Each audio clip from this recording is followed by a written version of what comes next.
Hello everyone, and welcome back to another example video. In this video, we're going to be going over how to code the Rayleigh-Ritz method in the program Mathematica.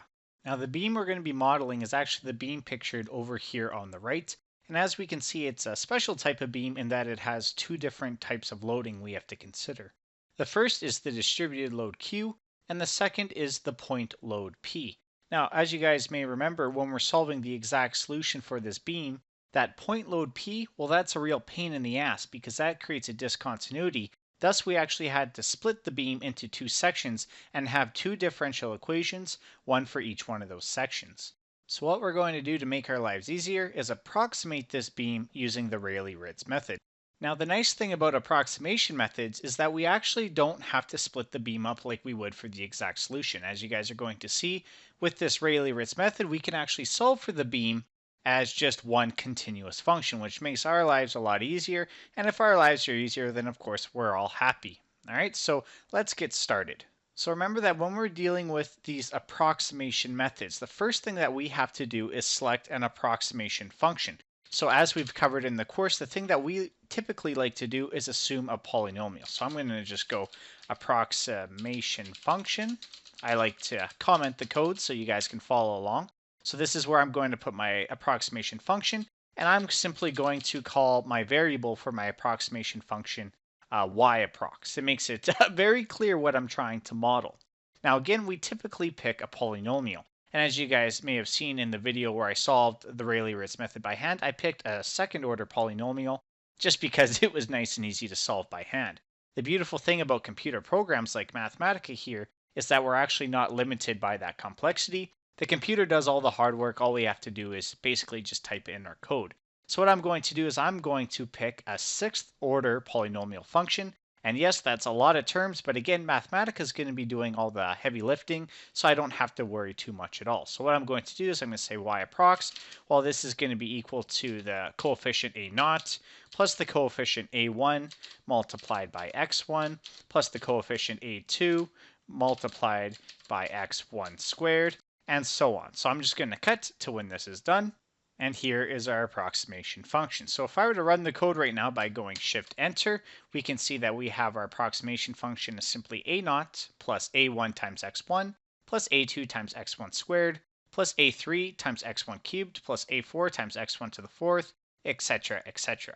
So again, when we're dealing with these approximation functions, the whole goal is figuring out what are those a coefficients, because x1, well, that's just x1, nothing too special about it. So it's the a coefficients that we need to solve for. And the first thing that we do in any approximation method is we have to make sure that our approximation function, so y_approx above, it has to satisfy the essential boundary conditions. Those are our boundary conditions relating to either displacement as well as rotation. So what I'm going to do is I'm going to suppress our approximation function, just get it off the screen, and I'm going to come down here, and I'm going to create a second section, and I'm going to call this essential boundary conditions. Got to make sure I spell it right, of course. Now again, these are boundary conditions relating to displacement as well as rotation.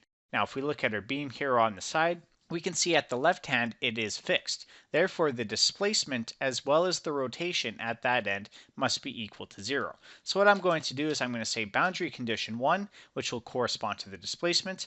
Well, we know that this occurs at our approximation function, specifically when x1 is equal to 0. So all I did was I took my equation above and I substituted the value x1 is equal to 0. So if we were to substitute x1 is equal to 0, we get the coefficient a0. So we already know that because this boundary condition is equal to 0, a0 is actually going to be equal to 0. But we're going to do that in a later step. Because what I like to do is I like to solve for all of the essential boundary conditions at once. So our second boundary condition, of course, has to deal with rotation. So we know that rotation is simply the derivative of our deflection function. So what I'm going to do is I'm going to take the derivative using the d function. So this is the d function right here. And what we have to do is we have to input two things. So I'm going to separate those two things by a comma. And the first part here, the first argument that we have is simply asking what is the function you want to take the derivative of? Well, that is going to be our approximation function. And then the second part is simply with respect to what variable? Well, we're taking the derivative with respect to x1. So if I were to do that, I have my derivative function right here. But again, it's in terms of x1, so we have the x1, the x1 squared, etc. But we know our boundary condition specifically happens when x1 is equal to 0, just like the boundary condition above. So if I were to add that in, well, then I get the coefficient a1, which is great because we already know that a1 and a0 are going to be 0. But in case if it was on the left-hand side, so let's, instead of x1 is equal to 0, we said it was equal to L. I guess this would be the right-hand side. If I were to run that, we can see that it gets a little bit more complex. It's not just a0 and a1. This is why I like to solve for them rather than just say they're equal to 0. Because then if the boundary condition was on the right-hand side, the code will still work. So I'm going to suppress those. And what I'm going to do is I'm going to solve them using the solve function. So the solve function, it's nice and easy. Just like the derivative function, it takes in 2 arguments. So I'm going to put in 1 comma to separate them. And the first one is what are our equations. So I'm going to put squiggle brackets because I got more than one equation. And we know that boundary condition 1 must equal 0, comma, boundary condition 2, well, that must also be equal to 0. In the second argument on the other side, we're going to have 2, so I'm going to put squiggle brackets. It's simply what coefficients do you want to solve for? Well, I want to solve for a0, and I want to solve for a1. So I inputted 2 equations for 2 unknowns. If I were to solve this, we can see that a0 goes to 0, as well as a1 goes to 0. And again, the reason why I like to solve it is because if the boundary conditions were on the right-hand side, so when x1 approaches L, well, as we can see, we can still solve for what a0 is equal to, as well as what a1 is equal to. Just makes our lives a little bit easier. So I'm going to change these back to 0. And the next thing I'm going to do is I'm just going to store the variables. So what I'm going to do is I'm going to say a0, comma, a1. Well, these variables are equal to a0, comma, a1 when sol of 1. All right, so it's a little bit confusing, but what this basically does is it stores a0 as 0 and it stores a1 as 0. And we can actually see this in our equation above. So if we look up at our approximation function up here, we can see that a0 as well as a1 are now black, which means that they are defined. If we were to look at a2 as well as a3, they're still blue, which means that they are undefined. So again, the whole goal here, we're trying to solve for those a coefficients. So the fact that 2 of them are now black, that's a good thing. It means that we solved for them. Now we just have to solve for the remaining coefficients, which is when, or I guess which is where the Rayleigh-Ritz method comes into play. So when we're dealing with the Rayleigh-Ritz method, there are 2 components we really need to consider. The first is the internal strain energy of the system, and the second one is the external work done on the system. Now, it doesn't matter which order you tackle them in, as long as you get both of them in the end. So what I'm going to do is I'm just going to suppress my essential boundary conditions, kind of get them off of the screen. And what I like to do first is I like to tackle the internal strain energy. So I'm just going to make a quick section, internal strain energy, so you guys know exactly what I'm doing. And luckily for us in the Rayleigh-Ritz method, we are given nice equations for both the internal strain energy as well as the external work done. So it's actually pretty easy to solve for both. So the internal strain energy, I'm going to put the equation on the screen here. And as we can see, all it simply is an integral of EI, which is that flexural rigidity of the system, multiplied by the second derivative of our approximation function squared. So what I'm going to do is I'm going to go internal strain energy, just ISE. Again, you guys can name this whatever you guys are, whatever you want or whatever you're feeling. And since this is an integral, we have to use the integrate function. So I'm going to go, I'm going to spell it correctly, hopefully. Integrate, all right, it turned black, I spelled it correctly. So this is the integrate function. It's very nice, it makes a lot of our work nice and easy. And again, just like the derivative as well as the solve function, it's going to take in 2 arguments. The first argument here is going to be what is the function that we want to integrate, and the second one is what is our domain. So if we start with our domain, it's actually nice and easy. I'm going to put squiggle brackets and say, all right, the variable we want to integrate with respect to is x1, and we want to integrate from 0 all the way till L, or basically over the length of the beam. Now this first part here, this is the part where we input what function we want to integrate. And we want to integrate the flexural rigidity divided by 2. So what I'm going to do is I'm going to go EI divided by 2. That's the first term, as you guys can see in the equation.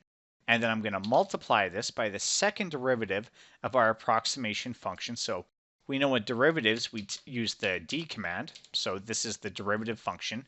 And again, 2 arguments. So I'm going to have 1 comma right here. The first part, what is the function I want to take the derivative of? Well, that's going to be my approximation function.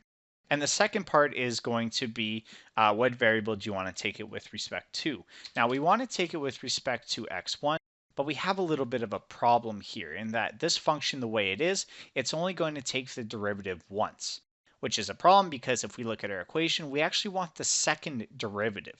All right, not the first derivative, but the second derivative. So if you guys are thinking, well, I'm just going to do this d function and then I'll do the d function twice, well, I guess you guys could do that, but there's actually a very simpler way Mathematica has implemented. So what I'm going to do is I'm going to be in the second argument here, and I'm going to surround x1 by squiggle brackets. And again, if I put squiggle brackets, it means that I'm going to input more than one thing. So I'm going to have x1 there, and I'm going to go comma, and I'm going to add 2. So what we can do is we can actually add a comma after the x1, and we can specify how many times we want to take that derivative. So if I go 2 here, I'm actually taking the second derivative of my approximation function, which is nice. It's more simple than using the d function twice, so it works out great.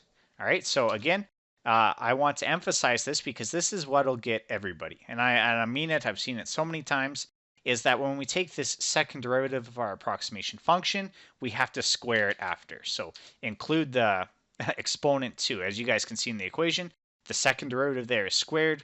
Please don't forget it. Every student likes to forget that this is squared. They get the wrong answer, and then nobody's too happy in the end. So that's really it. I'm going to go Shift Enter, run the code. And as we can see, we get this very, very messy expression, and it's full of A2, A3. We can see that we have an A4 as well as an A5, A6 down here. So it's just a mess. And this is why we use computer programs, because if you guys were to do this by hand, I trust that you guys are able to do it, but as we can see, it looks very messy, very gross. No one wants to do it by hand. So as I mentioned, the second component of the Rayleigh-Ritz method is the external work done on the system. So now that we've solved for that internal strain energy, we can suppress it. So I'm just going to suppress it, Shift Enter to get it off the screen. And we can move on to the second component, which I said is the external work done. I'll just go done.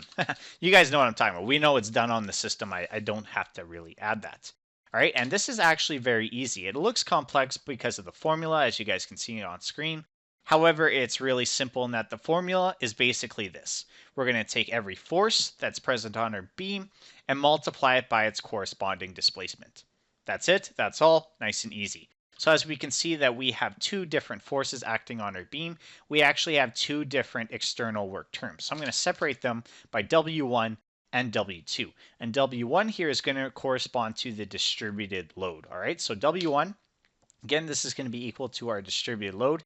And we know to do this, we actually have to integrate that distributed load over the length of the beam. So I'm going to use the integrate function, just like I did before, and we know that we have to input two arguments, so I'm going to put a comma in here. The second argument, just like before, what is the domain while we're integrating with respect to x1, and we're going over the length of the beam, so we're going from 0 all the way until L. Now, what are we integrating? Well, we're integrating the distributed load Q, but then we have to multiply it by its corresponding displacement. So I'm going to actually multiply this by our approximation function, just like this. And if I were to go Shift Enter, this is what I get for my first work term. And as we can see again, it's very messy, which is why we're doing this on the computer. But that's it. This is how we take into account the distributed load. Nice and easy. So I'm going to suppress that. And we're going to go on to our second work term, W2. Now, of course, this has to do with the point load. So all I'm going to do is I'm going to take our point load, which we'll call P, and I have to multiply it by its corresponding displacement. So again, I'm going to multiply it by our approximation function, if I can spell it correctly, of course. Now, this is another trick that'll get students. There's two things in the Rayleigh-Ritz method that'll get every student. The first one is the squared on the second derivative term in the internal strain energy, and the second one is when we deal with point loads or point moments, or concentrated loads or concentrated moments. Now remember, when I said that when we multiply it by its displacement, we have to multiply by its displacement at that point. So if I were to just leave it as P times our approximation function, that's actually incorrect. What we have to do is we have to multiply it by our approximation at the location that P occurs. So I'm going to go P times our approximation function, specifically when x1 is equal to D. Because remember that our point load P acts at a distance of D from our left-hand support, so x1 is equal to D at that location.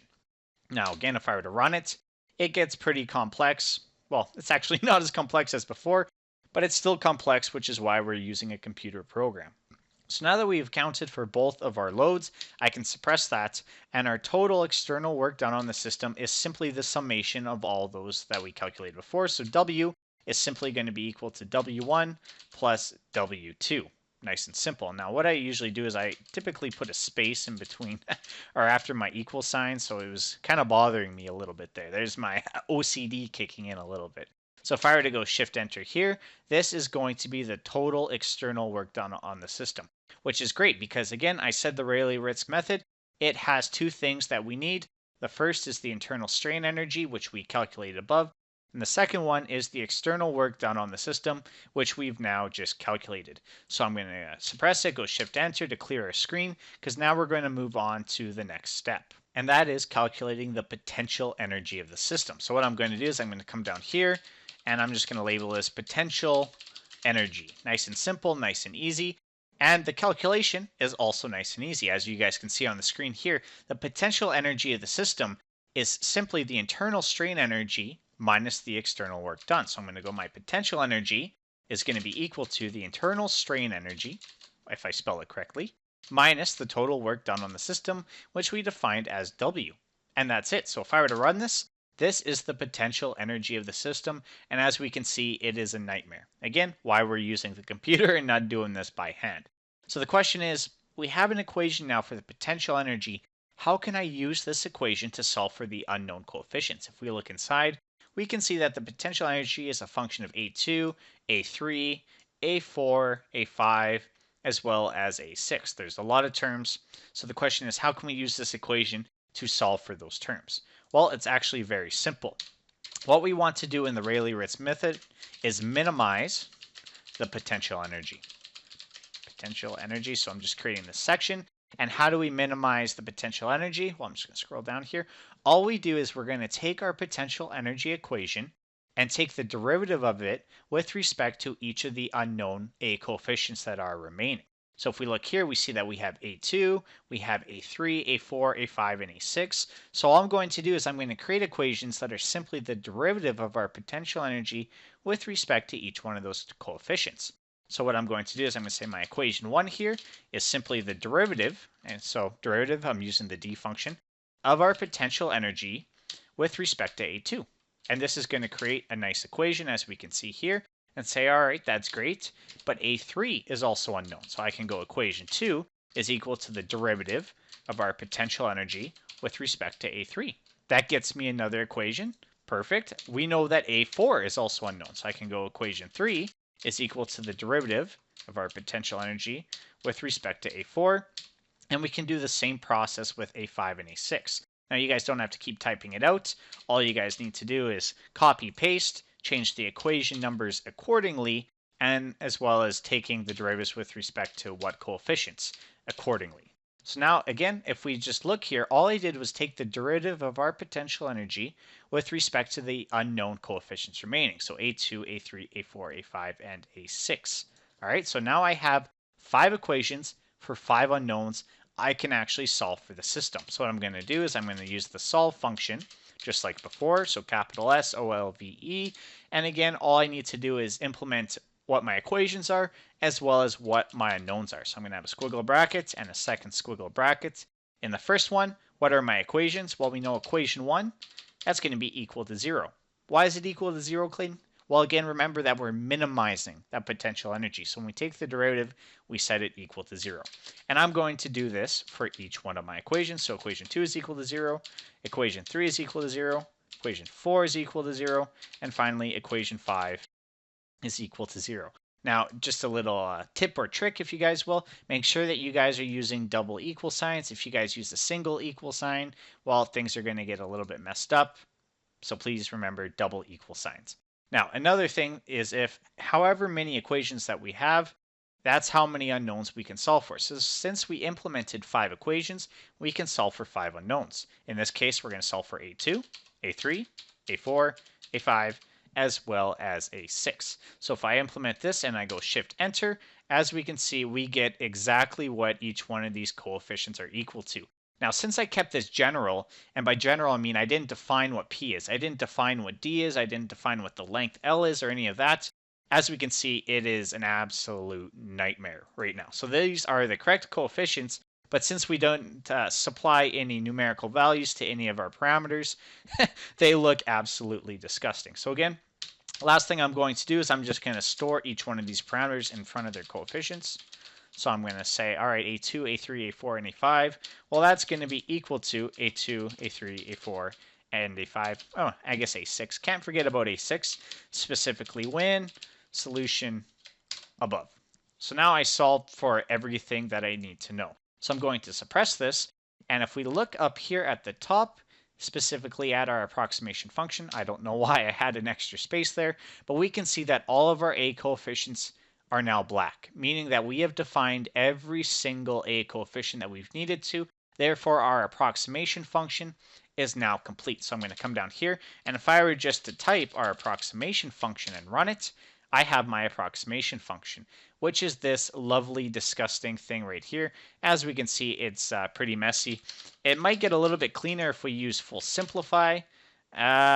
A little bit, but as we can see, it's pretty gross. So what we're going to do to determine the validity of the solution, because of course you can't just look at it and determine if it's good or not, let's compare it to an actual scenario with an exact solution. So what I'm going to do is, before all this code, I'm going to create a special section up here called parameters. And what I'm going to do is just simply define each one of the parameters we need to solve for this system.